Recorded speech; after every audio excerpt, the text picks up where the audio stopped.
Namaste, good morning, and Jai Shri Ram to everybody. Thank you so much for joining us this morning for our review of the events in Leicester.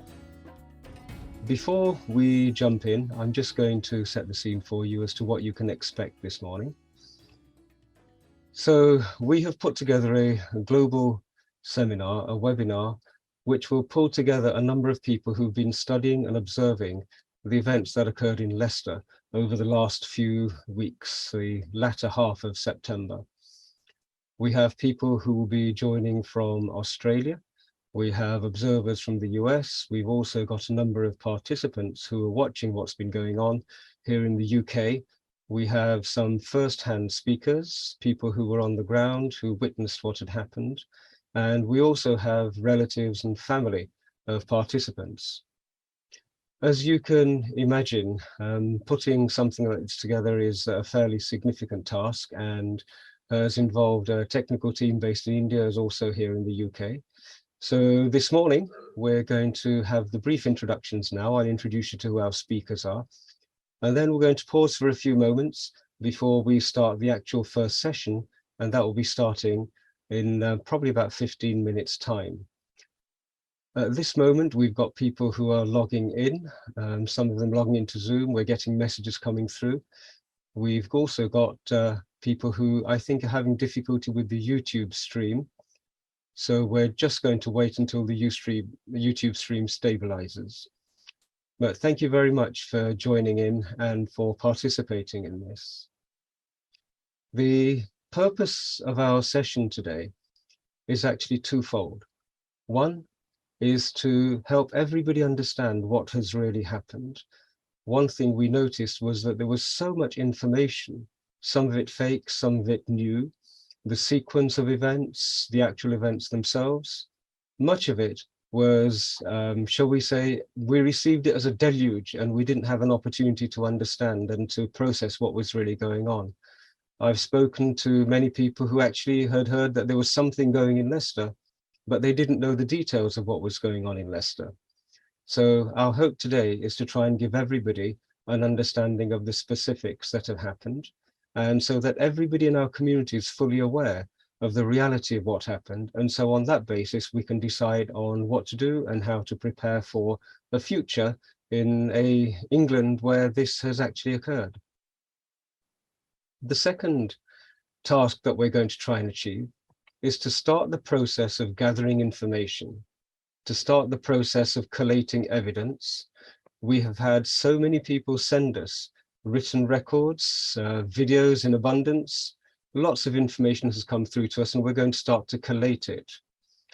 Our hope is that at some point in time, the evidence that you've all kindly shared with us, we can put together, compile it, and then present it to the authorities when their public inquiry starts to really move into that stage.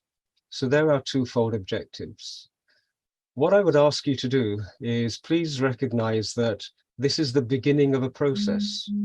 This is the first of what I think are going to be many sessions where we start to dig deeper into the 4 areas which I think we've identified as areas of concern.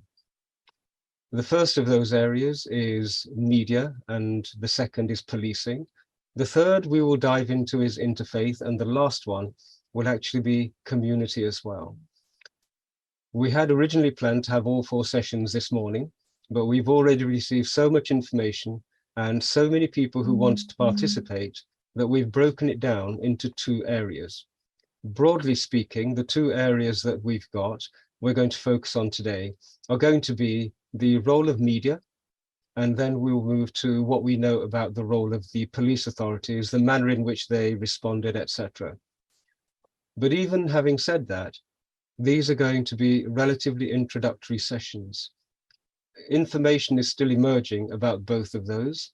We're still getting a better understanding of exactly how the police responded, and we're hoping that at a later point we will get interaction from them live in our sessions. So it's the beginning of a process. The end result of this, I hope, will be that our British Hindu community and the international Hindu community will have all the information they need to understand what needs to be done in order to navigate this new reality. In the past, the manner in which we have interacted, the manner in which we have, shall we say, lived in this country has been a very passive manner, not really engaging either with the institutions or indeed with public life. But I don't think we have that option anymore. And I'm hoping that with everybody's participation, we can all equip each other with everything we need to be able to better negotiate, to better integrate, and to better operate in this new United Kingdom. So in a few moments, I'm going to introduce you to our speakers as they come on board. Firstly, I'm going to introduce you to one of our long-standing participants in the media space. He's a gentleman who is an acknowledged journalist. He has been, shall we say, commenting on the experience of being a British Hindu in this country. And many of you will have read some of his columns. Gopalji, I'm going to invite you just to say a few words. Please do bear in mind that the main session will start in about 10 minutes time. So it'd be nice to just say hello to the audience and introduce yourself. Gopalji? Namaste to everyone. It's a pleasure to take part in this open session.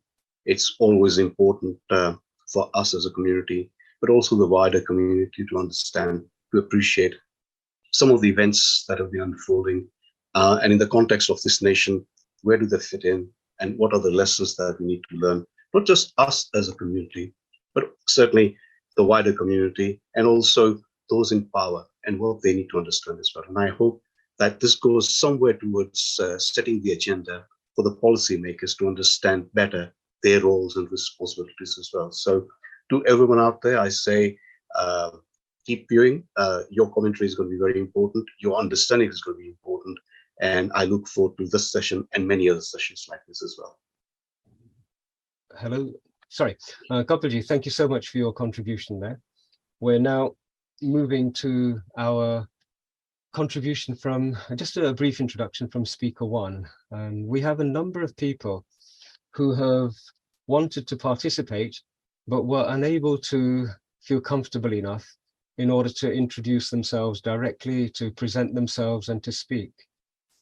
I hope many people have understood that the results of the last 2 weeks in September have caused a great deal of fear. Many people wanted to be able to speak out. Many people wanted to tell their stories, but there is still a residual element of fear of consequences. We know that even in this moment of time, we have a lot of people who are perhaps being harassed, they're being bullied, they're being targeted, merely for speaking out. And so we will have the opportunity to hear from one such person who has, shall we say, grassroots experience of what actually happened and desperately wanted to be able to share her experiences and her understanding, but to be able to do so in a safe environment. We hope that this is going to be a safe environment. It's vitally important for all of us that we have the chance to be able to speak openly. And so I'm going to introduce her as speaker one, and perhaps speaker one could just share a few words as to what it was she experienced and why she wanted to speak with us today. So I'm going to try and bring speaker one into the conversation. Hello. Hi. Namaste. Thank you to all of those that have been involved in organising this and to all of those attending as well. So I'm somebody who my parents refer to as the younger generation. And so I've been very active on social media and had the opportunity to observe what's been happening on social media that has translated into real life events affecting Hindus in real life at their places of worship, for example. And also just for Hindus who are expressing their Hindu identity, who have been targeted indiscriminately. And as Satishji mentioned, there are some concerns and anxieties of Hindus talking openly about these things. And I commend, those organising this today to give us the opportunity for Hindus to have a voice. My personal concern is that I have seen false allegations and tropes being thrown at people merely for expressing their identity or being vocal around concerns that they may have. And I saw actually a case being reported on, I think it was Birmingham News just yesterday, of a Sikh girl actually who spoke up about the attacks on the mandir in Smethwick, and she has, as a result, been attacked by both people from her own community and other communities, and threatened as well. So she's a young schoolgirl, and she's been threatened by her classmates. So the police are now involved in that. So I'm thankful for this forum. I think it'll be very productive to understand and address these and other issues better. And I'll go on to elaborate on my personal experiences when I speak a little more later. Thank you. Right, thank you so much for allowing us to do that. Let's say this is our first broadcast using this incredible global platform. And we're trying to synchronize an Australian connection with us. We have Sarah Gates, who's a researcher who'll be joining us as soon as she can. We have got Gopaji here already.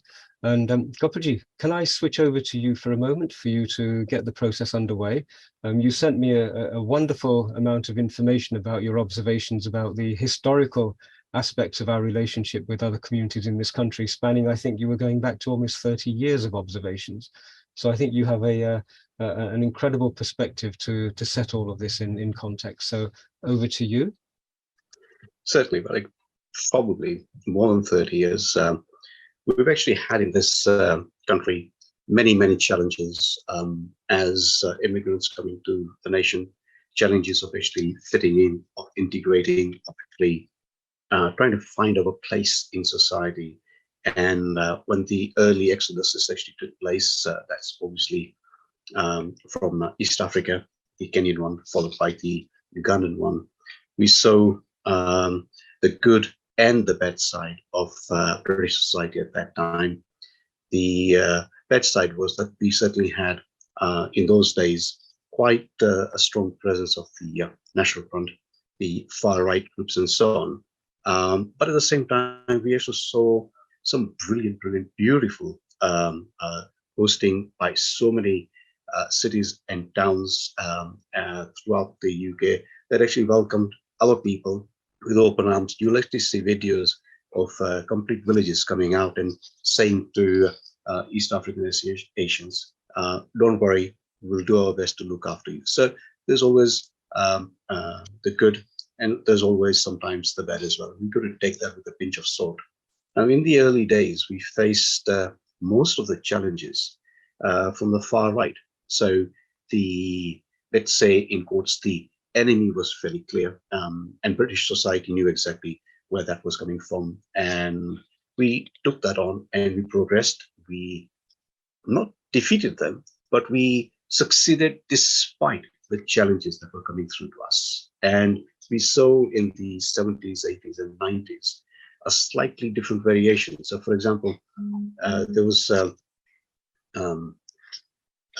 discussion about what's actually happening in the Northwest, the Northeast, and so on. Well, I actually grew up in the Northwest, and I can say to you that when Navratri and Diwali used to take place, and we used to actually have the Ras Garba sessions and so on, there were certain communities who either were not keen on what we were doing, or they wanted to infiltrate and take part. And from what I could gather, and I was a young lad at that time, from what I could gather, it was in order to pursue Hindu girls. And obviously, us Hindu boys were in a position where we acted as a barrier.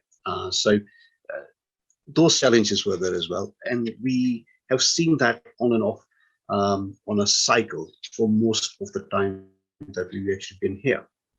But more recently, one of the things that I've noticed is that there appears to be what I call an Islamist element, which is different. It's quite extreme. It's very severe. It's one that seems to be localized, so it's the local community. But the ideology appears to come from overseas. It's been imported. These notions from very extremists from across the world have been accepted by our citizens in this country. You know, when I say our, I mean all our citizens. That includes the whole complete Muslim community as well. And within that, it appears that some have actually gone very extreme. And that little group there can actually cause many, many difficulties. And at the same time, we actually see import, as I call it, of many, many refugees with many, many challenges. They come from war-torn nations. They come from an ideology which varies from one sect to another, one nation to another. And this mix, or as we Hindus would call this khichdi, has come together with competing groups trying to outdo each other. And it seems that in the old days, though it's not gone away, the target has always been the Jewish community. That focus, I fear, has actually changed, and it's now become the Hindu community. Why would they actually consider challenging the Hindu community? Because we're in a space where we are well integrated, we are performing way beyond our expectations and everyone else's expectations. We are net contributors to this nation. Our community, I think the last data statistics that I saw, only 359 Hindus are in jail out of a population of 1.5 million. Now, that's the lowest proportion of any ethnicity or any faith group. In fact, it is so low that the official statistics classify it as 0%. So we got such great things to celebrate, and we do celebrate and we take part. And then we realize that there are still some extremists out there who actually wish to harm us. And what we saw in Leicester, let's be very clear, when it comes to cricket or football, the rivalries go on, not just in this country, throughout the world. Sometimes they get out of hand, but then they come back and it carries on. That's been the case. So this has got nothing to do with cricket. This is actually to do with an extremist element that actually took over and said, we actually want to make a point. And they did make a point. And their toolkit was attack, make sure that on social media, you actually have the engine of this toolkit that goes into operation to actually lie about the events. This is complete and utter lies which they were actually propagating. And their main purpose was to create anarchy. They actually wanted to put fear into a population, a subpopulation called the Hindu population, and to make sure that we were subjugated, as historically many have tried to actually do that to us. And at that time, it is only right and proper that sometimes a community comes out and says, you know, this is not right. This is not British. This is not the way we do this. The streets of Great Britain belong to all of us. You cannot section off one particular part and say, this is ours, and how dare Hindus actually walk through this, or how dare Hindus actually do a protest march. We can all do that. We've seen protests up and down the country. Extinction Rebellion do protests, day in and day out. The unions do this day in, day out. So why can't the Hindus do that to actually express their displeasure of what might be happening in society? So they took that and started attacking Hindus. And then they actually have friends in media. The BBC basically took the fake narrative, as did The Guardian, that took up the fake narrative. And there were some journalists within this, and I shan't name them, but I think everyone who wants to find out can actually find these names online very, very quickly.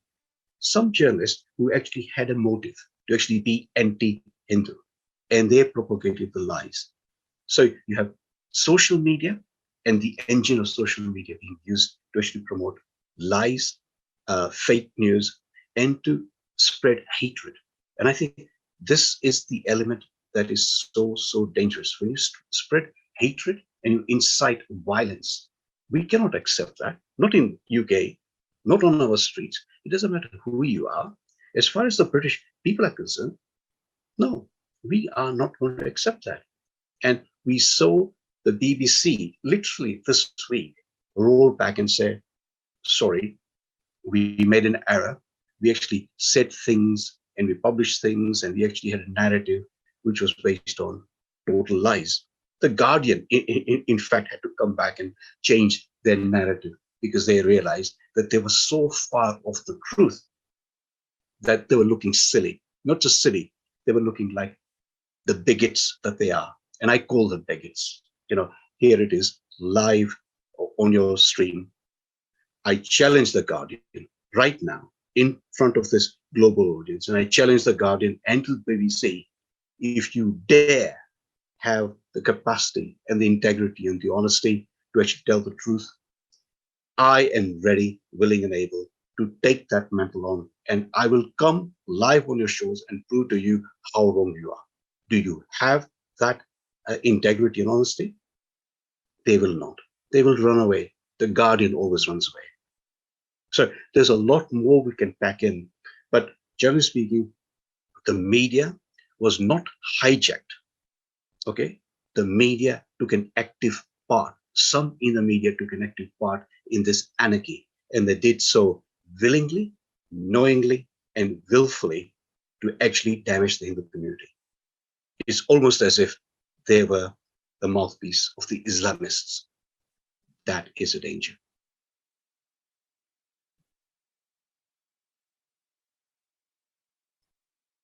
Thank you, Kapali. I'm just trying to get the stream back.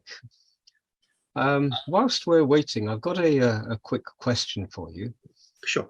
You mentioned The Guardian. Obviously, you have a lot of experience in publishing articles. Have you ever managed to get an article published in The Guardian or the BBC which presented a completely pro-Hindu, pro-India narrative? Have you encountered one? Do you know of a journalist who has managed to achieve this? Not to my knowledge. And it's not even having to be pro. I mean, as a journalist, I would say to everyone, I don't actually want a narrative which is pro this or pro that. I actually want a balanced article, a balanced perspective. Show the truth. If you show the truth, if the truth is damaging to you or me or somebody from our community, so be it. You know, because that's the truth. You cannot run away from the truth. But why am I not afraid of the truth? Because I know the truth is on my side. I know the truth is on our side. The truth was very simple. In this case of Leicester, you are doing Ganesh Puja. You're celebrating one of the most beautiful festivals of inclusiveness, of actually bringing world peace. And a family is gathered. And then you actually have 5, 6, 7 youths from the Muslim community. They think it's a joke to actually throw eggs. It's a bit like us going to a mosque and throwing pork or something like that. Would that be acceptable? As Hindus, we would never, ever do that. In fact, the thought does not even occur in our minds. Whereas these people did that. And from there stemmed the anarchy. But what did the media do? The BBC and the Guardian? They changed the narrative and said Muslims were attacked. What do you mean Muslims were attacked? There's absolutely cast iron proof that in fact it's the Hindus who were attacked. Now, then there was this news that was being spread by another one of these Islamists, Freeman, Majid. And what did he do? He said, I've actually gone, I've spoken to people in Leicester, I've spoken to this young woman, and she has categorically said to me that she was going to be abducted by Hindus. And then they went out and actually started posting images of this Hindu youth and the images of his car and so on. And suddenly there was a mob, not a group. Now it was a mob of Islamists that gathered around the home of the parents of this young man to actually cause them harm. And had it not been for some of our Hindu members in Leicester who quickly got the police to get there on time, there could have been not injuries, could have been, worse things than that. Indeed, indeed. Well, we're going to dig a little Later, deeper I know. into that in a moment. So we have speaker one who is with us now, and I'd like to ask the young lady to unmute herself if she possibly could. And the question that I'd like her to possibly start with is that as a person who was witnessing this firsthand and being there in Leicester, one of the places where we turn to find out what's going on and use that information to inform our next choices. Do we need to be safe? Do we need to call the police? Do we need to call emergency services? Should we leave the location we're at? Does it present a threat? Is often the media. And the media is basically in two now, isn't it? We've got social media, which is almost instantaneous, and then we've got conventional media, which, not being so instantaneous, but tends to be a bit more reliable. When you look at the BBC tweets, you look at the Guardian's tweets, etc., then you tend to think that they've done the conventional tasks of verifying, vetting, and checking. Is it balanced? Is it borne out by evidence? And so you rely on those a little bit more. I don't think that's what happened this time round. So speaker one, if you could unmute, and please do join us. Hi there. Hi, yes, absolutely. And I think, as Kapilji's been saying, he's very experienced and been monitoring comprehensively how recent issues have been reported by mainstream media. And I will mention that in what I go on to say. But my forte has been on social media, so I'll start with that. And yeah, just to introduce myself again. So I'm a Hindu who has been observing recent events. And what I'll speak about is based upon my conversations with Hindus in the UK and to relay some of the concerns that have been shared with me. So obviously we have Navratri now, and I know many of us were fearful about celebrating as usual. And I have to say, from observing Navratri so far in Leicester, the police have done a great job through social media themselves, for example, through using their comms channels to reassure the Hindu community. Before Navratri started, they said that they would ensure that there's a visible and dedicated police presence to ensure that everyone can celebrate safely. And also a charity that specializes in security advice, independent of the police, kindly held a number of seminars for Hindus and organizers in the lead up to Navratri. But it's sad that, this has been necessary. It's sad that these assurances, security guidances, and plans have been necessary for our community that has always had a proud history of enthusiastic integration and successful contributions to the UK. Also a community that has been reported as substantially contributing to all aspects of British life, and a community, which I think has been mentioned before, with a prisoner population of 0%. And our pluralistic values of mutual respect, tolerance, and peace are at the core of our religious beliefs, and these extend out into our characteristics, which are very much aligned with the fundamental British values of tolerance, mutual respect, democracy, rule of law, and individual liberty. So, as many are asking, it begs the question on why things got so bad for Hindus in the UK that the Indian High Commission in the UK had to demand immediate action against those involved in attacks against Hindu premises and symbols, and for protection for those affected. And yeah, coming onto social media, from my experience, it's been disinformation, false allegations, and the usages of tropes that have led to British Hindus being maligned. And a study actually conducted on anti-Hindu disinformation on social media by Rutgers University found that disinformation tropes are deliberate to spread Hinduphobia, and that online hate speech can lead to real-world violence. And we've seen in Leicester that one of the arrested has said that he was directly influenced by what he had seen on social media. And for the people that I've spoken to, the amount of disinformation that they've seen has been shocking for them. So just to mention a number of them: allegations against Hindus of kidnapping, perpetrating many stabbings, a mosque attack, a traffic warden being attacked. They've all been disproved by the police, but not before they gained huge traction on social media. And also tropes of Hindus and Mandirs being RSS or fascist have become commonplace. And this has impacted Hindus who have seen this on social media, but also Hindus and their places of worship who have paid the price with intimidation, harassment, and violence spreading onto the streets of the UK. It's also been saddening to hear of police officers and a police dog who have been injured, and I can only imagine the amount of police resources that have been wasted in countering the numerous false allegations.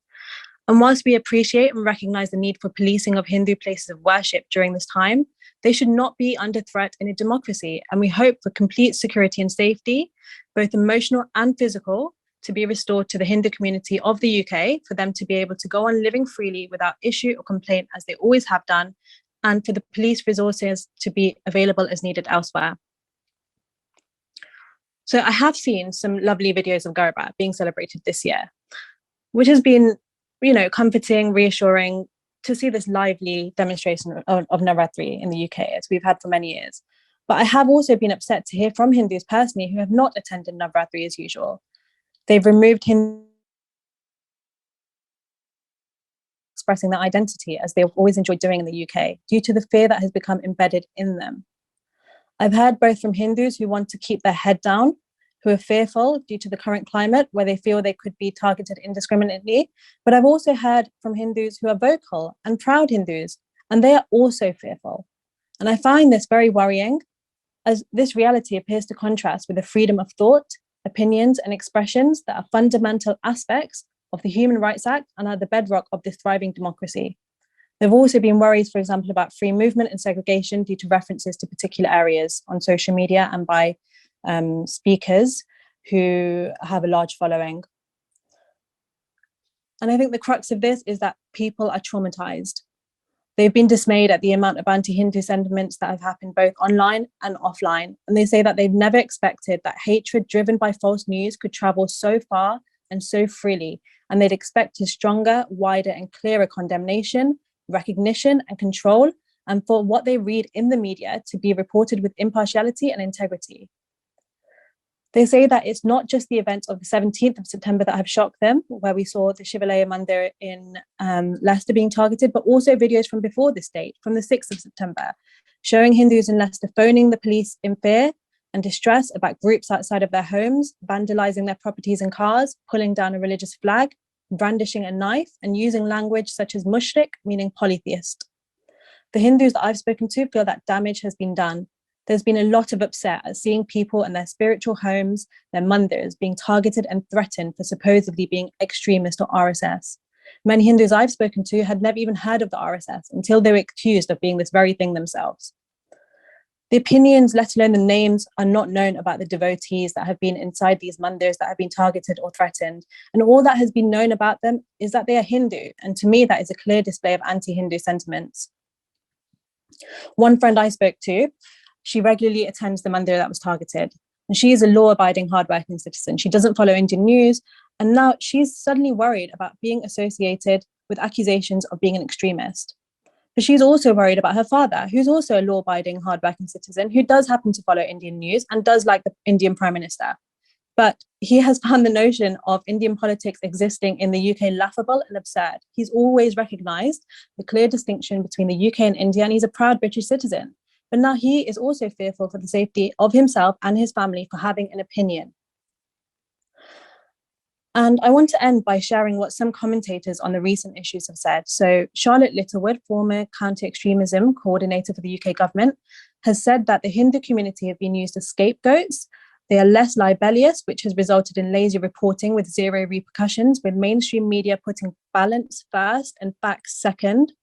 And Chris Blackburn, a political analyst, has acknowledged that many British Hindus are extremely anxious. They feel they have a target on their backs, and that everyone that has pushed the conspiracy of the RSS hand in Leicester needs to apologise for the fallout, mentioning both The Guardian and The Independent. However, just yesterday, there was a youth event organised by a registered charity in Leicester, with 6 prominent scholars and key community members leading, and a number of these have been responsible for sharing these very tropes. So I think going forward, Hindus in the UK want to continue doing what they do and have always done so well. Keenly contribute without complaint, embrace and extend mutual respect, live harmoniously, safeguard, preserve and express their traditions and beliefs, and frankly, just get on with their lives without issue. But it is imperative that the whole system acts to uphold and protect their online and offline safety, freedoms, beliefs and rights. Thank you.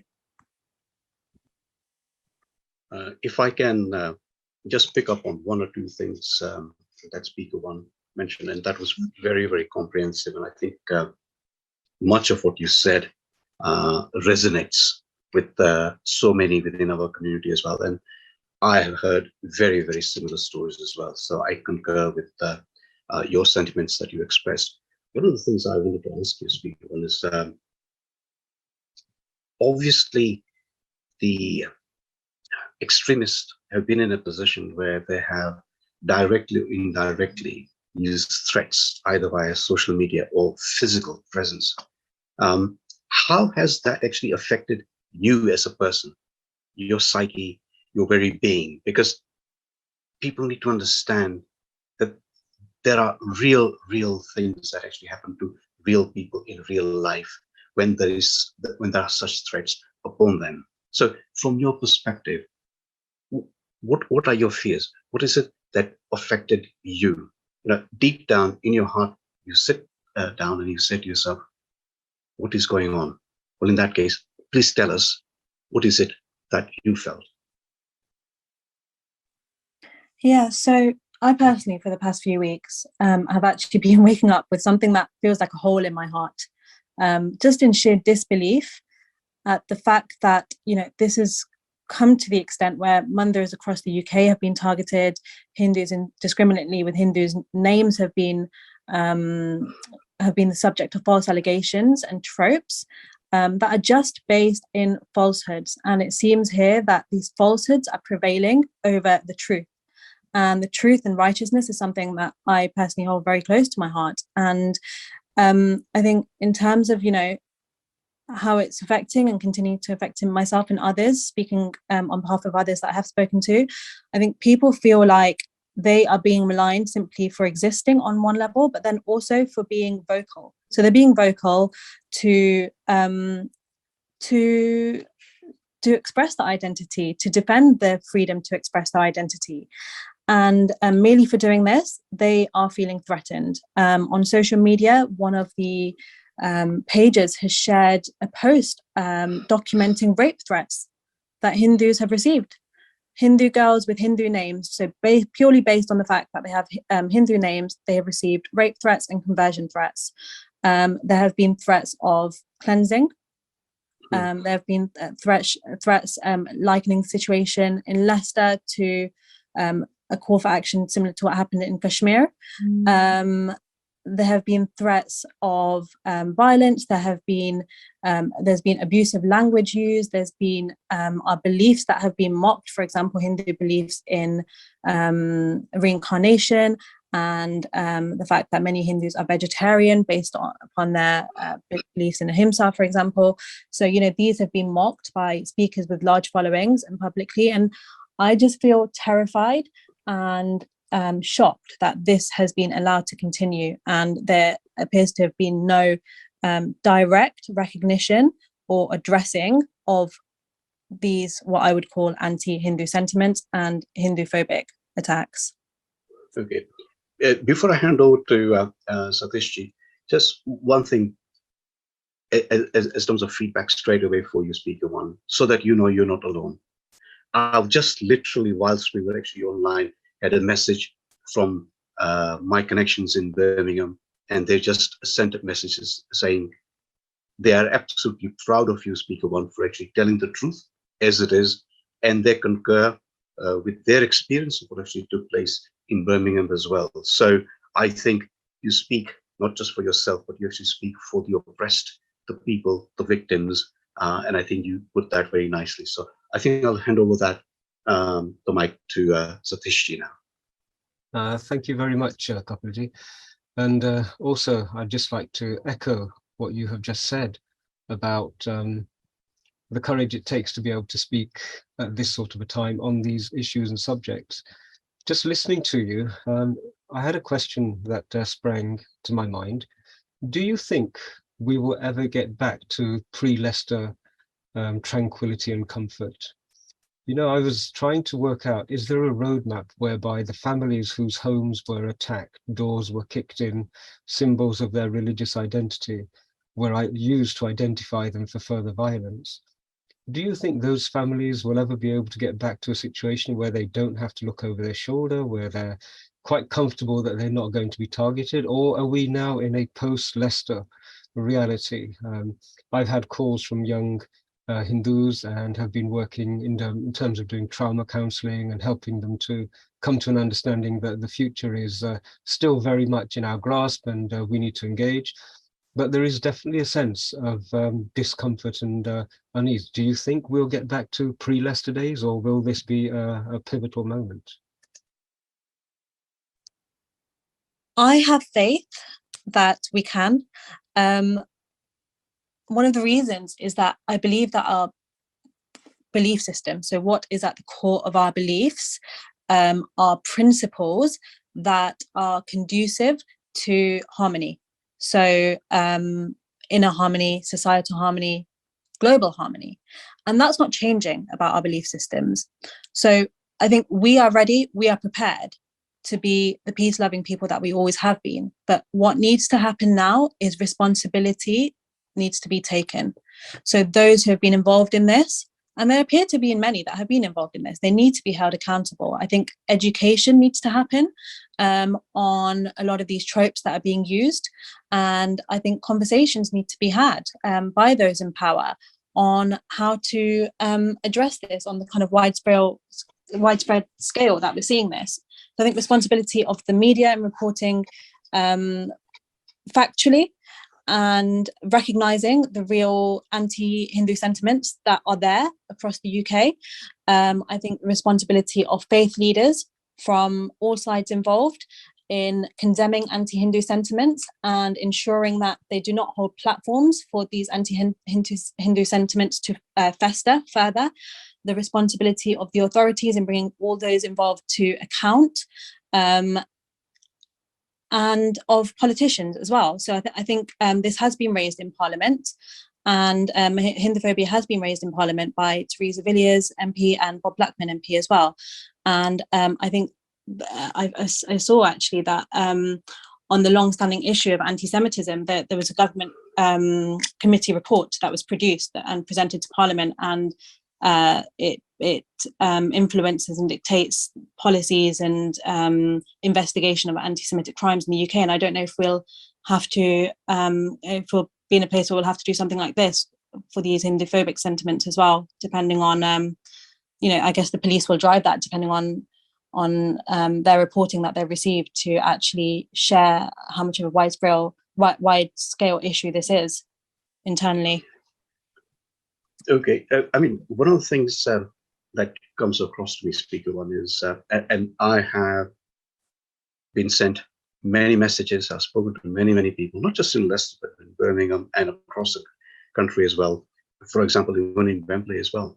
And one of the things that came across very powerfully was that people just felt that they were unable to speak out for fear of either that they would be attacked directly, or that their families or someone within their community would be attacked directly. And it's almost as if the extremists are actually using a toolkit, the toolkit being that you threaten people with very severe consequences of violence, of hatred. As you mentioned, threats of rape to young girls and things like that. Basically, in order to stifle the voice of those who actually wish to tell the truth, the voice of the victims. You obviously come across that as well. And one wonders how social media is actually going to tackle that, because one of the things that I think you mentioned was social media was proactive. And it being proactive, people like, or entities like Twitter, Facebook, and so on, they were not fast enough, if at all, to stop the spread of these lies. And I think there is a lesson for us to actually make it very clear to those entities that they are willfully negligent in their duty of care to the wider community. If this had actually gone completely out of control, it could have led to many disasters. Fortunately, we Hindus were in a position to actually absorb so much of this hate and not react. Now, one of the things that comes to my mind is that in Leicester, with Diwali coming, and we're going to have, I hope, as always, 30, 40, 50, 60,000 people on Melton Road rejoicing, bringing not just the Hindu community, but the wider community together to say that Diwali is a time for lighting that diva that actually enlightens people. And we as Hindus always hope that the wider community, especially the extremists, will actually be enlightened sufficiently that they will introspect and consider that maybe the game plan of those ideologies which are alien to this nation should not be brought into this nation. So the fear factor alone is enough to dampen and victimize the victims again. Is that something that you actually come across as well? Yes. On the point of social media being a platform where a lot of this hate speech went unchecked, I think absolutely the social media companies have a massive responsibility in this as well. I know personally that I had reported many posts with false allegations and hate speech, and a common trope being used is cow urine drinkers, for example, to Hindus, and it just takes one search of this for hundreds of such results using these tropes to come up. And I reported these, and I know many others have reported these over the course of months, actually, because these tropes have been there for a long time as well, and they've not been removed. And I'm just looking now at Instagram's stance on hate speech, and they say here that they ban common anti-Semitic tropes. So they have recognized that anti-Semitism is a huge problem with real life consequences, and that they have responsibility in combating this. And I think something similar needs to happen on Hinduphobia. So I think Hinduphobia needs to be recognized and monitored. Hinduphobic content needs to be monitored through their monitoring techniques that, flag up hate speech, whether that's through keywords or however they do it. But absolutely, we saw here, and as the study said, online hate speech leads to real world violence, real world events.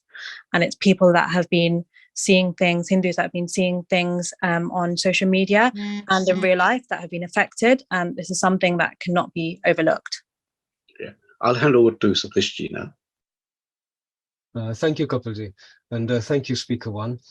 One of the objectives of us getting together and trying to get some degree of consensus, some degree of information across all of our community is because the only way I think that we can ensure that mainstream publications like The Guardian, the BBC, etc., do not do this again, and that they fully understand the consequences of what they have done, is to move towards a position where they genuinely publish either an apology or a retraction or an acknowledgement of what has actually happened.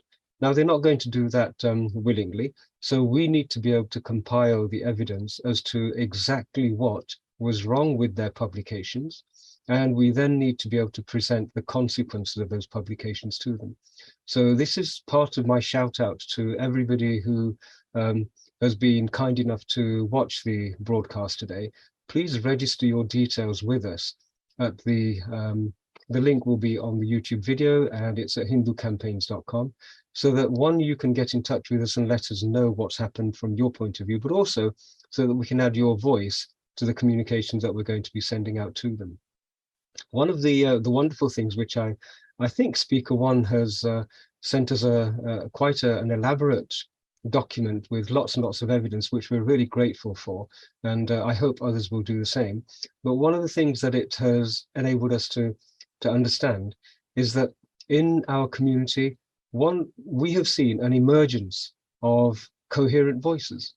We have seen the vacuum which had existed up until a relatively recent time suddenly being occupied and populated by almost homegrown voices who have sat down with friends, who have made groups, who have created their own social media voice and been able to project that voice into this vacuum. And that had a remarkable impact. In the past, there would have been silence, but this time we had a number of organizations. There was wonderful work done by Insight, who I know are all volunteers, and they're learning to find their voice, and they're learning how to articulate exactly what's being felt in a manner which is going to serve us all to the highest degree. We had a wonderful participation from, again, an informal voluntary group called REACH, and we're hoping that some of the REACH team will be able to join us in a few moments. But they too filled that vacuum.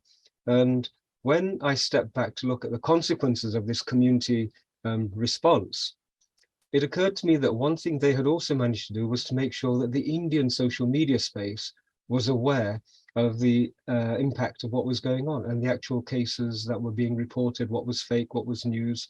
And the whole Indian social media space, many influencers, many portals, Swarajya, Op India, many of these portals, they picked up the news that was being sent out and they then amplified it even further.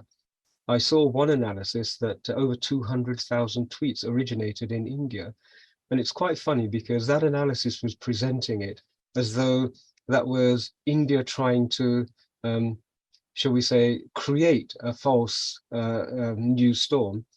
But it's perfectly natural for family, for friends. We are part of the Indian diaspora. We're very connected with the Indian diaspora. So on what basis would there be something to criticize about the fact that a lot of tweets were then emanating from India? This was the population itself, the communities themselves expressing their concern at what had happened. And I think the volume that was created here in the UK and the volume that then was picked up and amplified further from India, it all contributed towards pushing back this fake news rhetoric. And that's the first time I've seen this. I'm hoping that we can rely on this in future and that all of us have been able to use this opportunity to make this ecosystem, which is now emerging, a little bit stronger. Gopalji, have you seen such a, shall we say, well-organized, concerted, focused response in such a short space of time in your years of observing these things? Not so much, to be honest. What tends to happen is that there's usually a knee-jerk reaction. Sometimes you've got multiple entities that speak over each other. Sometimes the message is lost. I think what happened in Leicester actually got through to everyone. And it was quite clear that people were unhappy, not just in Leicester. I mean, can you imagine people in London, Birmingham, Bolton, Leeds, it doesn't matter where you are, you were affected because you could see yourself in the people of Leicester. You understood straight away what they were going through.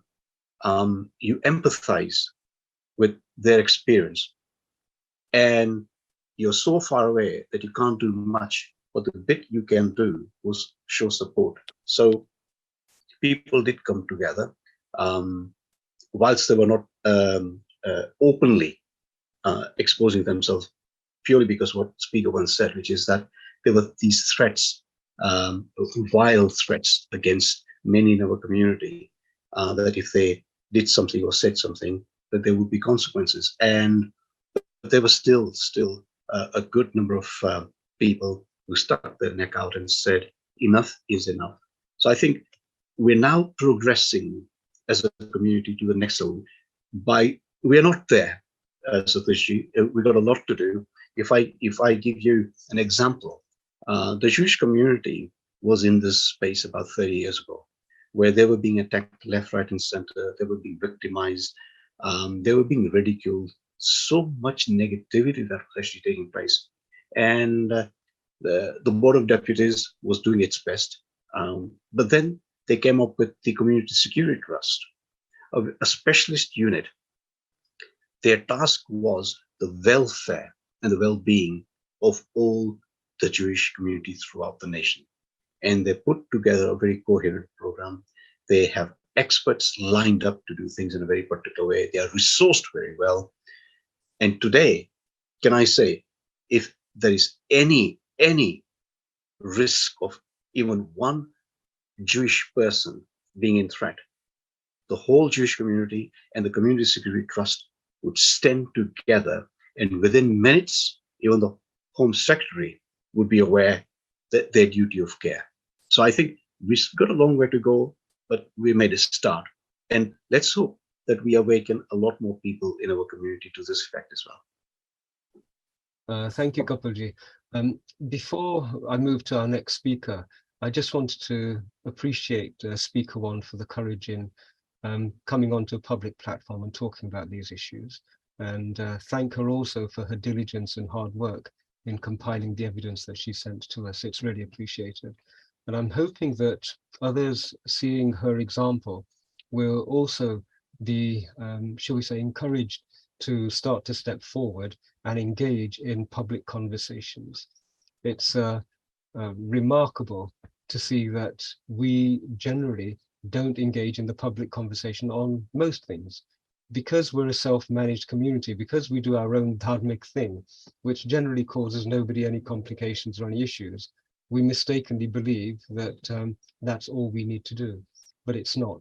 We contribute in many areas, in many places. One area we don't contribute in yet so far is this area of shifting and helping to contribute towards the public dialogue on the direction that this country is moving in. So Speaker One, thank you so much for that. And I say I really appreciate the courage that you've taken. My best and best wishes for you there in Leicester, and also our compliments to your parents. I know that they will have been worried about your participation, but do express our appreciation for supporting you and, as I say, for you to make this contribution. If you'd like to make a few closing remarks before I move on to the next speaker, please do so. The stage is yours. Thank you so much. I hope next time to be able to come on with my real life identity. But I think, as been alluded to by a couple of us here, is this concern and real life experiences actually of people's reputations that they've worked very hard to build, their careers, their safety, first and foremost, actually, being under threat simply for expressing their identity or vocalizing truths. To protect their freedoms to express their identity. And I think to get to a stage where more of us can do that, we need the backing of authorities, of media, of faith leaders to recognize the reality of what's happening and support us in addressing these realities. So yeah, thank you for the platform, and thank you for holding this, and look forward to hearing the rest of the speakers. Vida, thank you very much for stepping forward. As I said, it's really appreciated. It's I think something that everybody needs to recognize, that the identity, our religious identity, is what was used as the basis for attacking us. And much of the evidence that yourself and others have collated support this one assertion. There is no other common denominator. There is no other reason why we were identified and isolated as a group. And there is no justification other than the straw man, some sort of nonsense about BJP, RSS, and all of that straw man vilification, which has been used as justification. Both of those are going to prove, I think, to be problematic. And if we do take advantage of this moment to improve our communications in our own community, but also with other communities, we can use this moment to make sure that this type of approach to public life doesn't actually become a part of the public story. We have to stop people who assume they have the right to just completely randomly adopt a very feral way of engaging and then try and conceal the reasons behind a storm of fake news. So thank you very much for that. And I look forward to again meeting and speaking in person, Speaker One. Thank you for your participation this morning. I'm going to move on now to one of the team who took up the challenge, who, seeing that there was a vacuum and that the narrative that was being told was a completely false narrative, one that we didn't recognize. And this is a young lady who is a part of the REACH team. And so hopefully we will be able to pull her in at this moment in time. Here she comes, Gayatri. I don't know, can you hear us? Yeah, my video. Wonderful. Yeah. Thank you so much for joining. Gayatri, you have the floor. Yeah, so I wanted to start from the list of evidences we had, and there is an overwhelming evidence about the hate crimes that has been committed in Leicester. And we have seen that over past few years, BBC has been featuring India in a bad light under Prime Minister Modi ji's rule. They show that there is an increased intolerance on minority nationalism and bringing nationalism into a bad light. So I'm not sure, why are we failing to counter that narrative over here in the mainstream media when we have so much of evidence, people which is piling up against the Islamist. Our umbrella body, whoever it is in UK for representing Hindus, have failed us, have failed in providing any kind of justification or statement or taking action against BBC or Guardian. This Gayatri, is if I yeah. could just interject, and maybe you weren't aware of this, but we are going to have a deep dive session where we'll have a conversation with the leaders of the various organizations. And so if we can leave their involvement and their reaction out of it just for the time being, we will have a great opportunity to talk. I'm very confident that all of the communities using the resources at their disposal, once they had recovered from the shock of what had happened, then had to reconfigure and work out how best to engage. But we will have a deep dive session into the way in which the community now works internally, but also how it represents itself externally in a subsequent time. But I recall that Reach were amongst the first to actually start the counter narrative.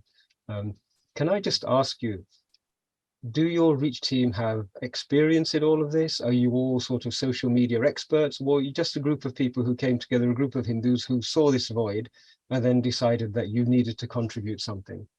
Yeah, so we actually coordinated with the team inside. So first few reports when it came from the police itself declining that certain things or misinformation is being passed in social media, we picked it up immediately and and in the social media we were able to justify and bring out the truth, and that's how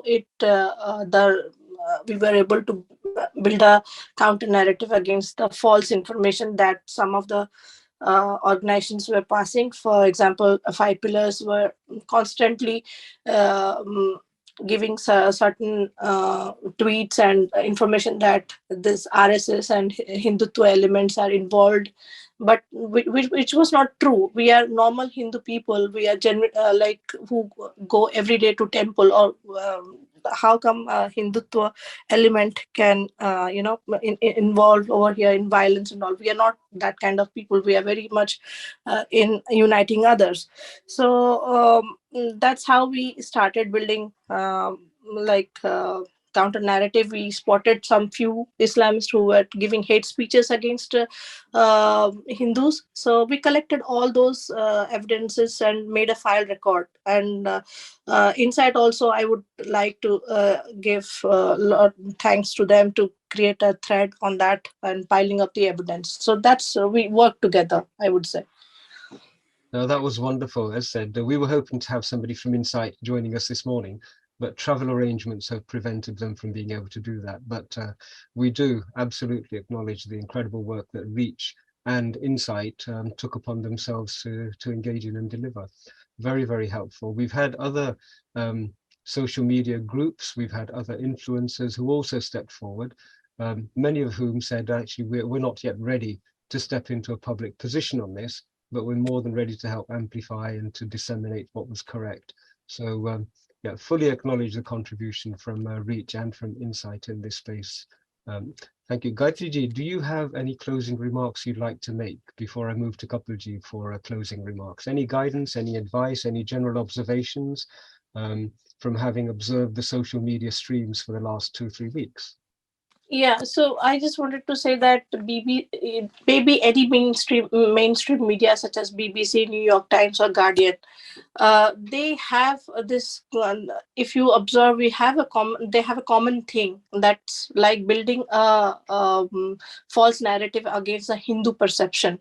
I don't want my future to be in a situation where my children would be afraid to say Jai Shri Ram or any sort of chants. So and I want us like a free environment where I would be able to say anything about my religion and preach about it. So we need all the Indians, all the Hindus need to unite among ourselves to debunk this bigotry beliefs that other mainstream media is building against us.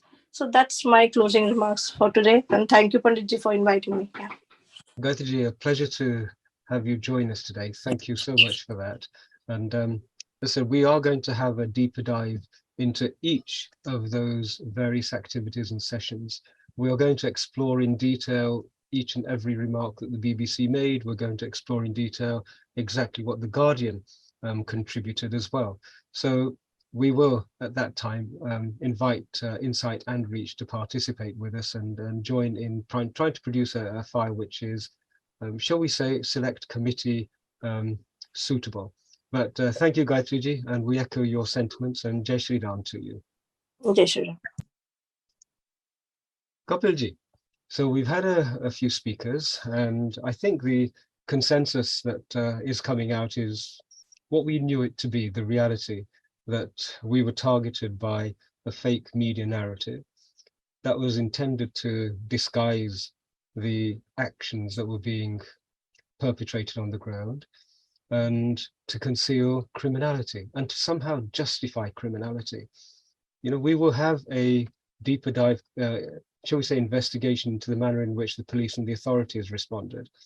But do you have any thoughts about what our community should do on a much broader and wider basis to be better equipped and to be better able to participate in the responses that we've got to engage in now? Absolutely. I think one of the most fundamental things that we need to do, and something that I've been saying for, I think, probably close to 2 decades now, but it's not been picked up, maybe due to resources and so on. And that is that we need to have a similar entity to the Community Security Trust that the Jewish community have got. We need something very powerful, something that is resourced quite significantly, a resource that actually makes sure that we got experts, legal experts, media experts, experts in every field who can actually advise us correctly, so that at every single point, every single step that we take is in fact correct. And we challenge the oppressors. We actually challenge those who are anti-Hindu. These are Hindu-phobic people in the media. They've gone out of their way to willfully demean and to undermine our community, to actually sow discord. This could have resulted in something significantly nastier than what we saw, had it not actually been for the greatness of Hindus, who actually absorbed so much pain themselves in order to save the rest of society.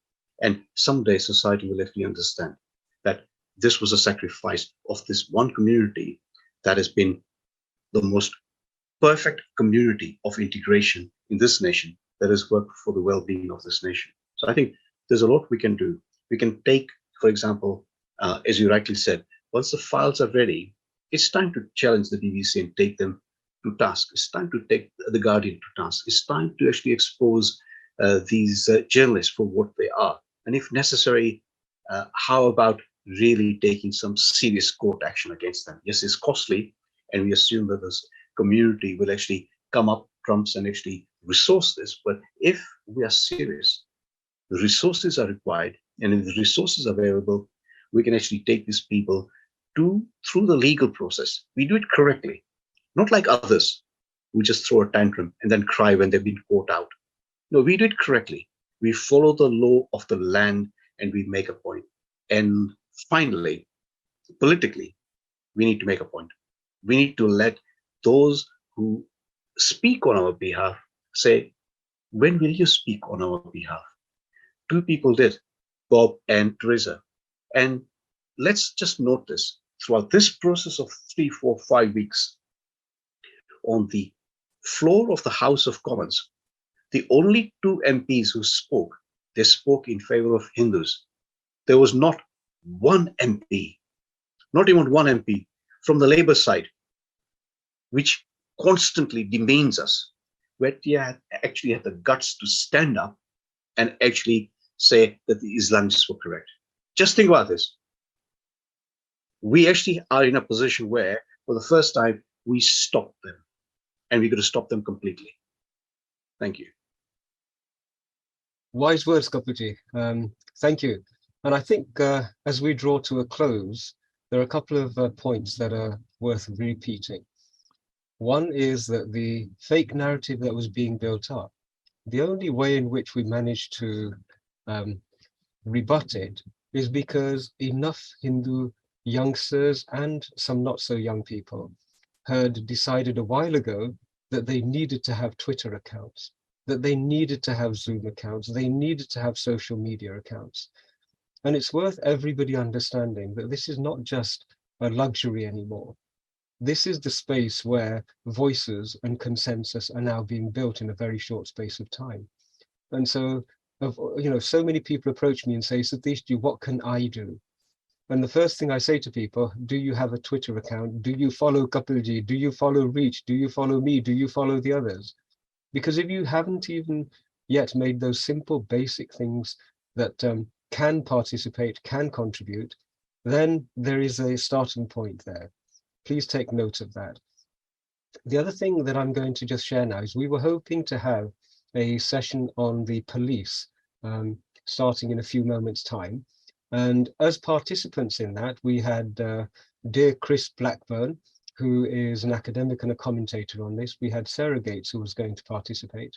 And I'm afraid both of them have just messaged. Chris's flight is delayed, so he's stuck in a transit lounge somewhere and unable to get in touch with us. Sarah, dear Sarah, who is over in Australia, she's got a small emergency and can't join in. But I think now that we have established the mechanisms, now that we've got the platform up and running, now that we understand how easy it is for us all to be able to, one, disseminate news, but also to come together to understand and talk about these things on this platform, I think we will call that as another event in the very near future. Please, can I ask everybody to do 2 or 3 things? One is follow Chithi Media, who are our partners in streaming this and making sure it's available to the public. 2, register your details if you haven't already registered on our hinducampaigns.com platform. That's the platform which is sponsoring and hosting this event. 3, please follow Kapilji on his Twitter handle, and the link to it will be below. And please follow myself on the British Hindu. Many of you already do. Thank you so much for that. And that way we can keep in touch with you and let you know exactly what's going on. Now, we have created a container within which we're going to gather everything that we need to do in order to be able to respond to the BBC, to governments and to parliamentarians as the weeks ahead of us progress. Please remember that this is only the beginning. This is not going to end. At this moment in time, if I give you an example, the police have arrested a large number of people, but there were hundreds of acts of criminality.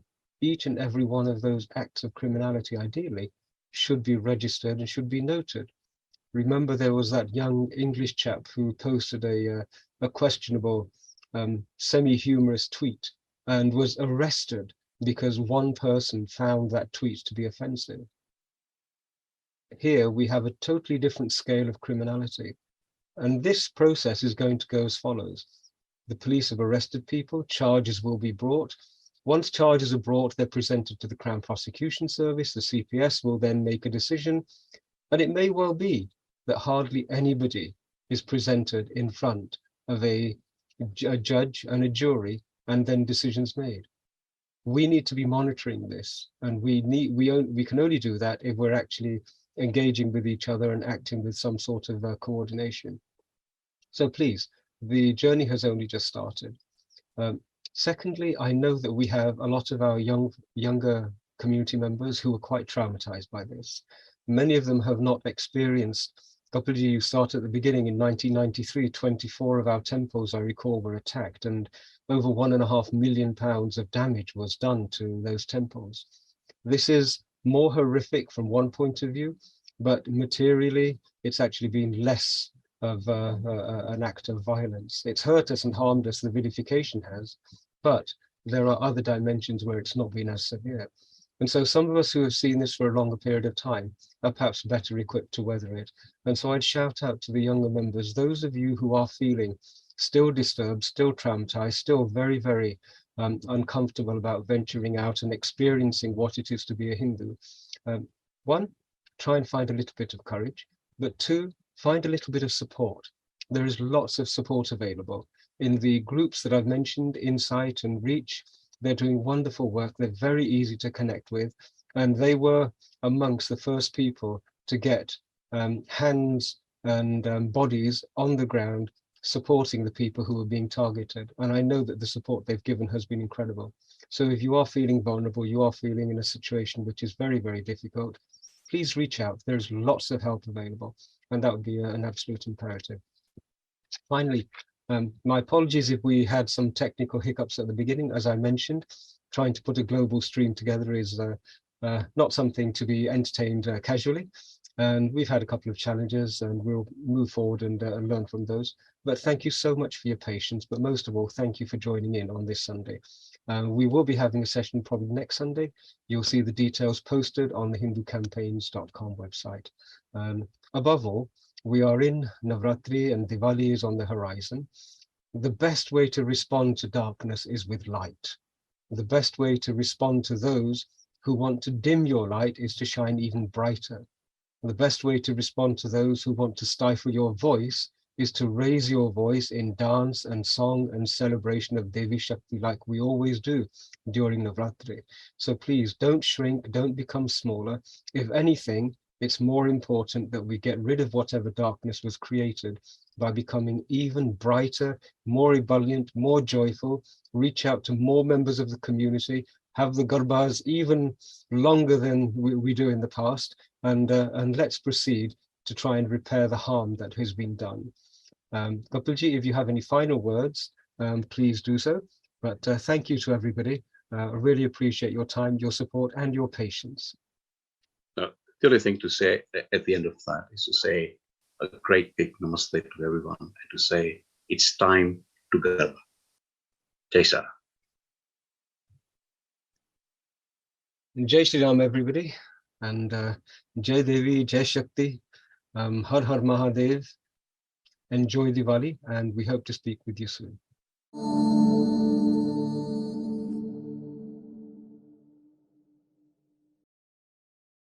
Please remember to subscribe to us and switch on the notifications for this channel. For our other social media links, more content, and to support our work, please visit citti.net. Dhanyavad. Namaskar.